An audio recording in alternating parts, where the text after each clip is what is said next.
Ναι, γεια σας παιδιά. Μετά από 5 ή 6 μήνες θα σας καλωσορίσω με αυτό το βίντεο και θα σας δείξω όλους τους κύβους μου 3x3 που έχω.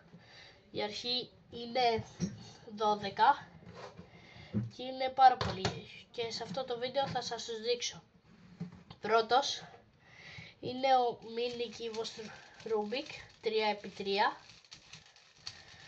που είναι πιο μικρός από αυτόν εδώ, τον κανονικό, δείτε.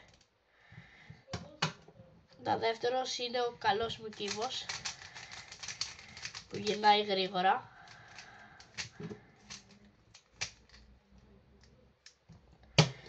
Μετά είναι αυτός εδώ που είναι για εξάσκηση, για το πάνω στρίβο, κάτω εξτρίβο που σας έχω δείξει και σε άλλα βίντεο.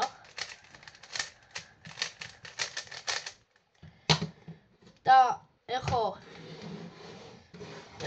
5 κύβους που είναι ίδιοι, είναι από τα Jumbo, 5 ίδιους κύβους.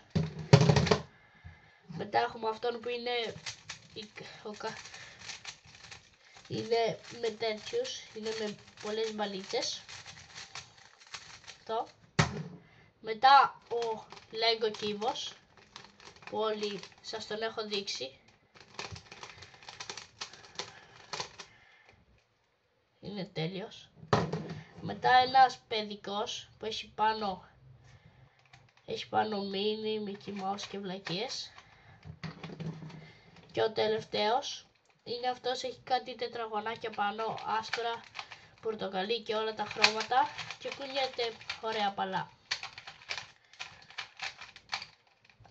Αυτοί όλοι είναι κύβοι 3x3 Rubik μου. Ελπίζω να σας άρεσε.